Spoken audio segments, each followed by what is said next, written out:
small number. If you're just over a threshold, your last one will be almost all draws. Interesting. Okay, we've got looks to me to be a kind of an Esper deck that's Tombstalkery.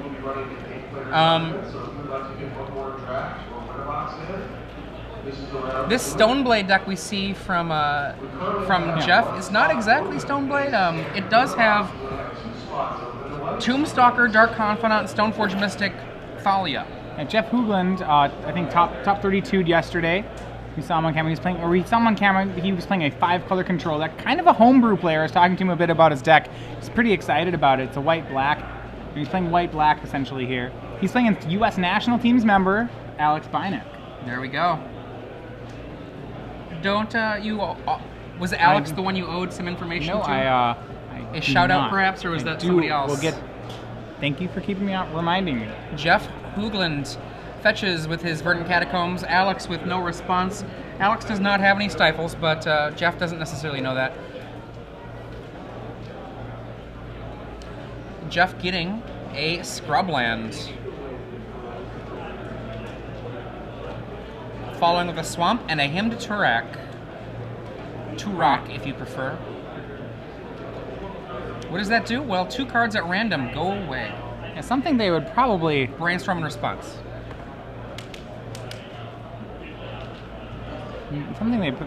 Random discard really can be brutal. So Alex using Brainstorm to hide the cards in his hand that he really wants to make sure he keeps. Records here, by the way. Jeff Hoogland is 5-0 right now. Alex Binek, 4 wins and a draw. Jeff will most likely be in top 8 with a win here. Alex may still need to battle some.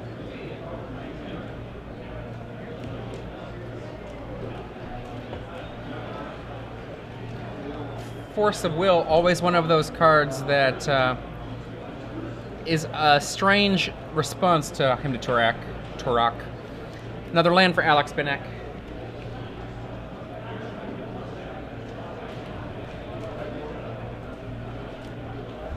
Fetching a Tundra.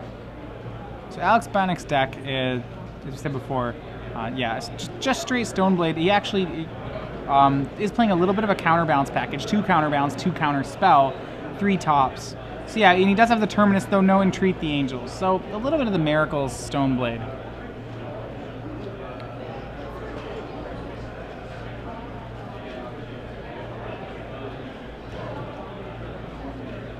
All right, so back to Jeff Hoogland. So yeah, he's searching out Umazao Jite for Binek. So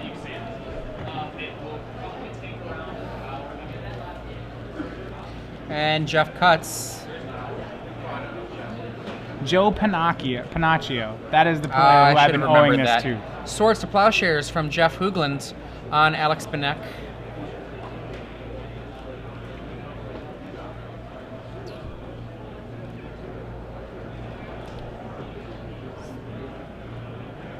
Swords and Wasteland, setting Alex back a bit. Jeff really a resource denial strategy going on here. Jeff and his, Jeff's trying to essentially grind people out with Hymn to Turak, Lingering Souls, Dark Confidant, Stoneforge Mystic, and he's got the Dark Confidant in play now. Binek will almost certainly need to remove that. He is playing 4 Swords to Plowshares and 3 Terminus. That's about it. Remember, Terminus is actually a fine answer here because of Divining Top. Terminus will always be a miracle in this situation. Yeah, I mean, that is and a lot he of just one casting cost removal. Yeah.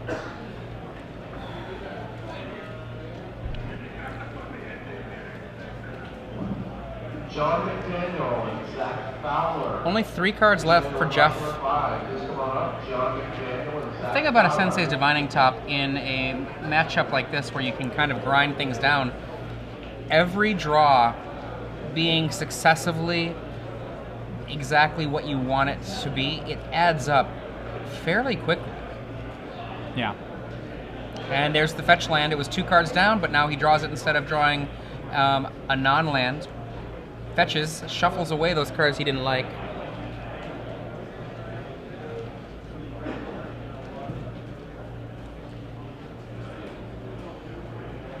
Two mana here. Can cast Stoneforge Mystic if he has it in hand, and otherwise save up for Sensei's activation or casting a spell. He's just going to cast the GT that the Stoneforge Mystic found earlier. Remember, in this matchup, Jeff really needs to be the one putting on pressure here. It's like Inquisition. Yeah. Snappy. Snap or Which snap. one do you want to Sure. get? The one on the left. A lot of times you have the one on the right. You have to assume that Hoogland needs to become the aggro deck here. I'm not totally. He's kind of an aggro deck. He's kind of just a black-white grinding deck. The bigger problem is that when it comes to games of grinding, few colors compete with blue on how well you can grind.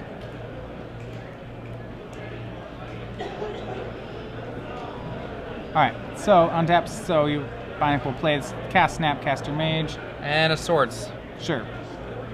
He's not letting him get anything to put that GT on, but he's going to snap the Brainstorm. Brainstorm. This is what I mean when I was saying, few colors compete with blue on grinding.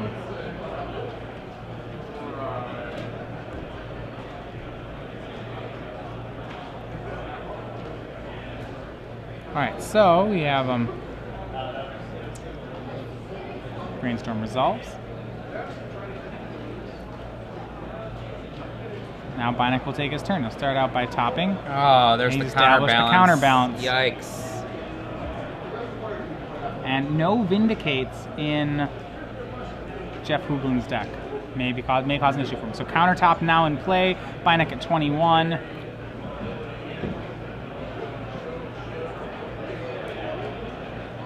Ouch.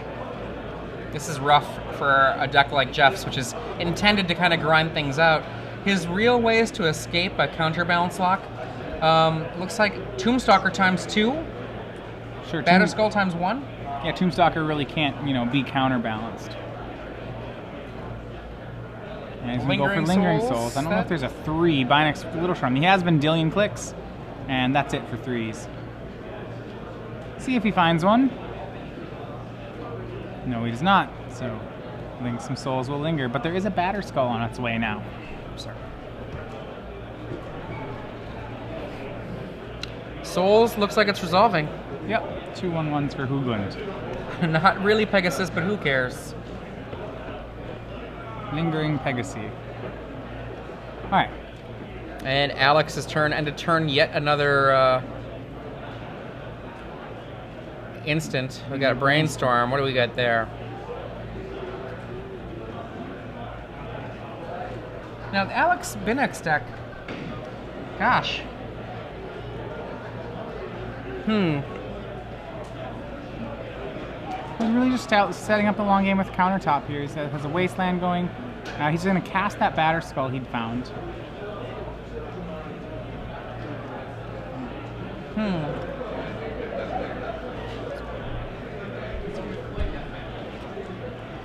Counterbalance.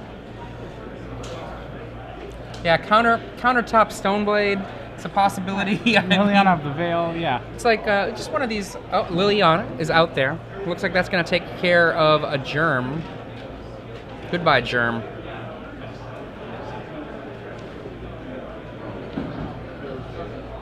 And he's gonna. Yeah, Liliana came down, so now he's out a Germ token. Not too big of a problem. The fact that Liliana has resolved does give Hoogland a little bit of life in this game. Absolutely.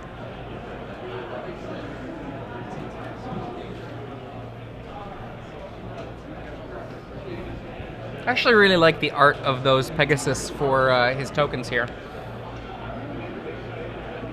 Swamp is fetched by Jeff Hoogland.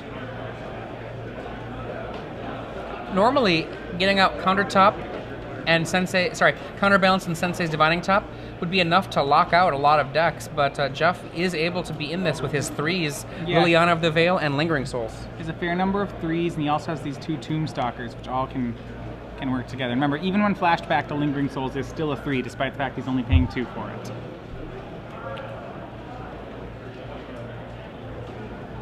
Alright, so he's going to switch the top for another Wasteland. He's going to crack the discarding, and he's going to discard the Wasteland to Liliana. Not really want to get rid of his hand. It has a Spell Pierce and a Force of Will in it.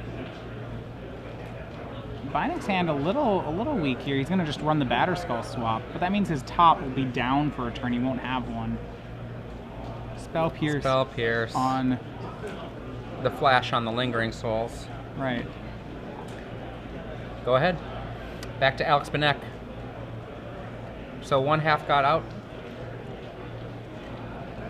Divining Top back into play. And Alex has to be careful. Well, no, there's no way that the Liliana will ever snag the Batterskull. Back cards, Force of Will, it's gone. Yeah. In for 4. Spell appeasing there because he really doesn't have any other plays to do on a Lingering Souls. There's a Terminus. Oh boy. Yeah, he's going to keep that on top just in time for a Miracle. Hoogland's got to watch out. Talia, that's probably fine. We'll just let that resolve. He knows he has what he has coming up. I'm surprised he didn't bounce Batterskull on end step. All right. There it is. All right, there it is. Bounce it. Actually, I don't like he shouldn't that. do that at all. He's going to lose that Batterskull to Liliana of the Veil. I don't think he's realized what... I don't... Well, no, he has a top in play. He has a top in play, so he doesn't have to lose it to the Liliana. I'll be fair. Yeah. Still, that Terminus is pretty rough. Yeah.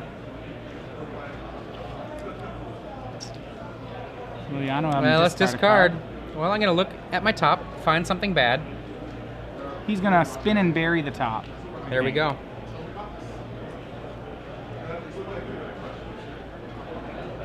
The counterspell's not very good here. No, not really. Most of it is too... Well, counterspell's okay. If he can grab control of the board. We're still assuming right now... I mean, the problem is that Binek... the Batterskull doesn't actually race the Liliana. They'll just trade with each other indefinitely. He needs to have something to break that parity of Batterskull versus Liliana. Goodbye, top. And a Bob. Oh, wow.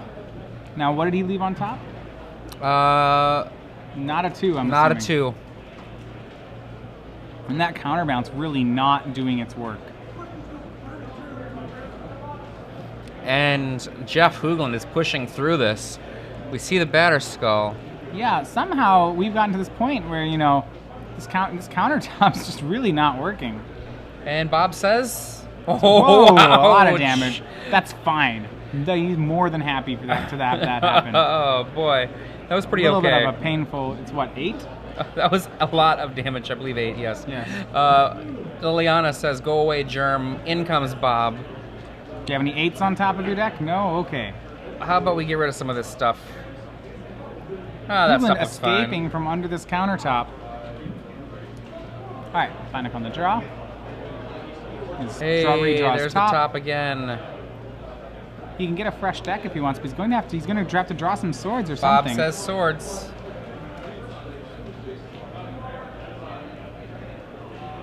Binek in a really rough spot.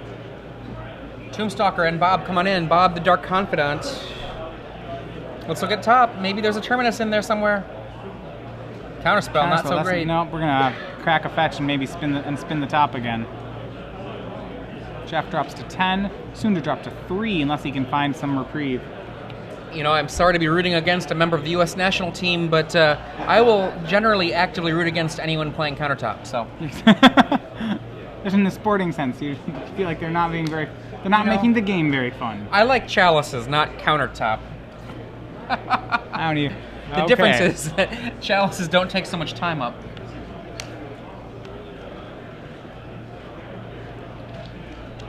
If you're gonna lock me out, do it clean.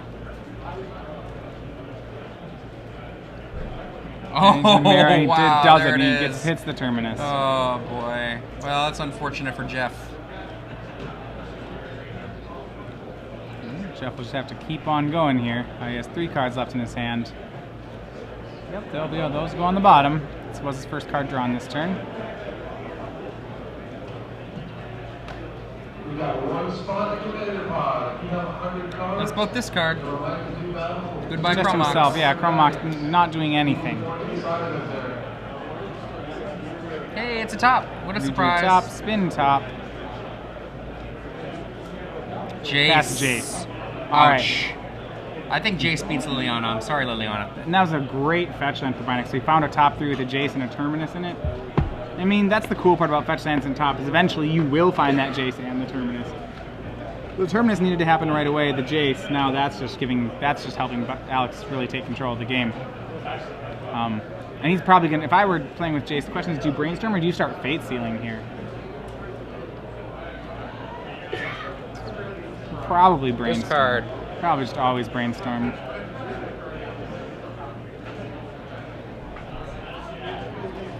Draw.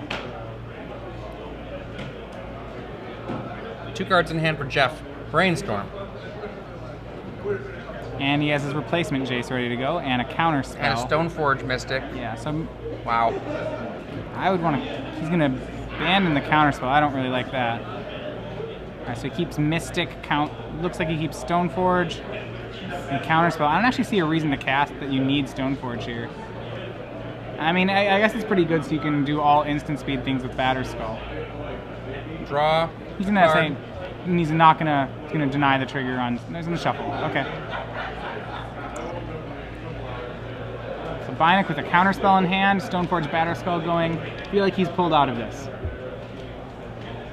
Jeff's gonna be hard pressed to get this game. So I think we're gonna see an edict on that Stoneforge Mystic. Stoneforge Mystic of Jeff's own. Let's look to see what's on top. It's a new set of cards. Any 2s? There's a 2. 2. Alright, Stoneforge Mystic does not resolve. Scoops it Hoogland's up. gonna scoop it up. That was call. a good fight though, Jeff. Good fight, and I think a good time to scoop also. Yeah. I mean, one of the things, he could keep playing this out and take the time it takes for Alex to beat him, and then be down 15 more minutes. The Mind Sculptor's and not in be able play. to finish. You know, I mean, I'm not saying he's got... I'm talking about he might you're play right. through the garbage time, but Right, that's not what you want to do. You want to finish this match. Absolutely. Really smart move there by Jeff Hoogland.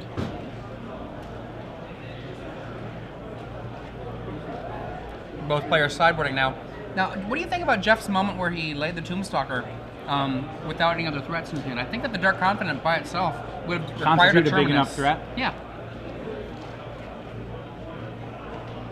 And Sand, You know, I agree. Well, I agree. The only thing Jeff's racing is the possibility of flipping another Tombstalker and then killing himself with Bob. But he always... And Liliana only makes an opponent edict, so I'm not worried about that so much.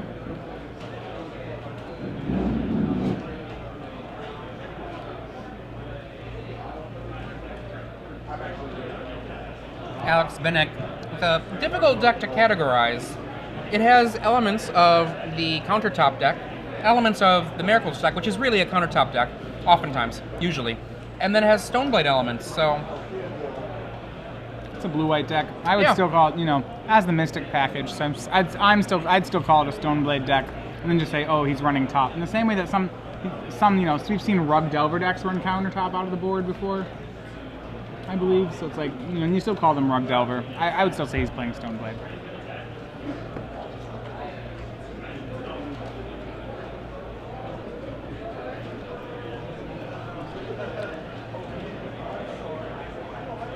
Jeff Hoogland on the other side of the table. I was really impressed by how much he was able to fight that game. I mean, Alex actually had to do a lot in order to be able to get back into that game after achieving counterbalance top against a clean board. Right.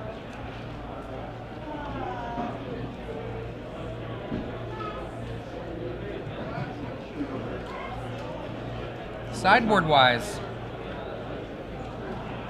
Surgical Extraction? Alright, so we're looking at Jeff Hoogland's deck. I do not like... I do not like Surgical Extraction. I don't either. I'm just trying to figure out cards that are actually... that exist for him. He has a Menriki Gasari board, which I actually I do like against him. It doesn't really get him out from under the countertop, but it does stop a lot of the win cons. What about also his own Umuzawa's Jite number 2, since he's in a Jite fight in theory? I don't actually want to draw a Jite, and I don't know if the Jite fight isn't... I don't know if it's the end-all here. From Alex... The second one's probably okay. There's a couple other... That'd be mainly what I would see out of him. From Alex Binek, I expect to see Crucible of Worlds coming into this. Yeah, this is a grindier matchup. Certainly, Recurring Wasteland seems pretty good. Though Hoogland does have plenty of basics to not really... You can't waste Hoogland out of the game. But you can maybe get some good tempo with it. Other things, yeah, I expect to see from Alex Binek. I don't know, I'm looking at the deck. Oblivion Ring. I think I like Oblivion Ring here. It does answer, for example, a Tombstalker or a Liliana should either get into play. Right. Looking at the lists, I do think Alex Binek has way more ways to interact with Jeff. I do like Alex in this match. Well, yeah, I mean, I think I was saying before, they still are both essentially grinding, but Alex is playing the blue cards. You know, and Alex's Planeswalker gets to be Jace. And Jeff's Planeswalker is Liliana. In that fight, Jace really is. Jace is king in that fight. Alright, turn 2, we are going to see from Jeff Hoogland, double black, probably a Hymn to Turok. Let's see if he can maybe... There aren't very many Planeswalkers that fight well against Jace. Koth, Tezzeret, Elspeth Knight Errant. Elspeth, yeah. I don't know about Elspeth Terrell, but Elspeth Knight Errant fights very well. Well, Terrell probably does too, but Knight Errant better. Hymn to Turok.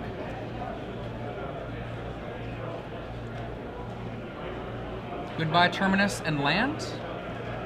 I can't quite tell. Fetch. Binek will fetch. Looks like it appears what will be a Stoneforge Mystic is my guess. Yep, both basics. Doesn't want to get wastelanded here. Yep, Stoneforge. Searching up. It was Terminus plus Tundra. Yep. Yep.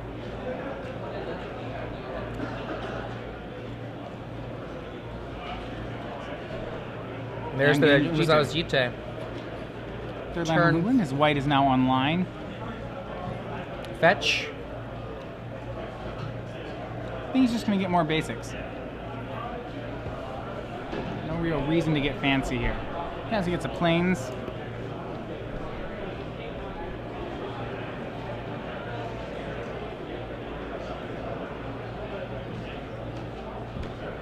He passes his deck back to Alex. Two mana. Thalia. Thalia, an okay card in the matchup. I mean, it messes with a lot of the things that Alex does, I suppose.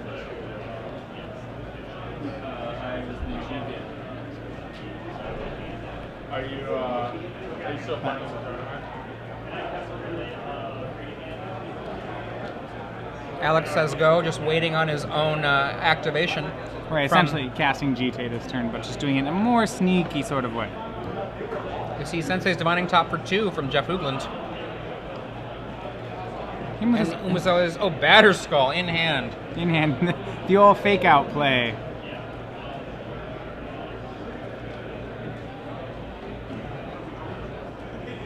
So.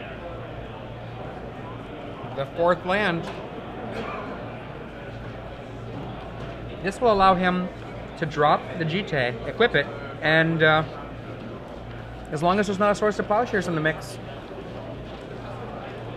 And Jeff just throws Thalia in the way. Yeah, but that's still going to give the Jite counters. Looking really bad here for Jeff Hoogland. Top. So no, Liliana, remember, I believe. Alex Binek at XO and 1. Jeff Hoogland at 5-0. There are 5 players at 5-0 with 3 rounds remaining. So we'll have what looks like 2 or 3 undefeated players. Inquisition of Kozilek. Swords, Mystic, Jace.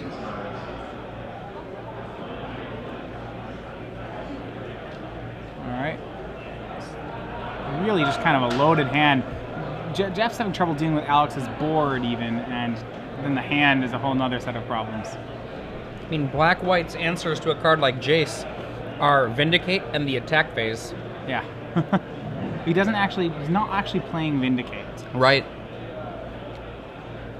Nor Oblivion Ring, the, we'll say, inferior Vindicate? Yeah, I would say in general he's pretty soft to Jace in his deck list.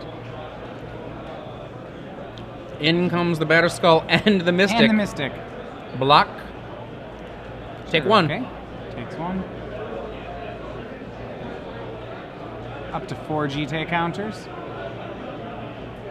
And he'll go with the Mind Sculptor. And that's pretty rough. At this point, I actually, as I said last time, he's going to brainstorm. I actually would contemplate Fate Sealing right now. I could be totally wrong with how I play these things out, but I do brainstorm a lot with my Jaces. I do too. I mean, I'm just in this situation. Alex's hand is already and board are already superior.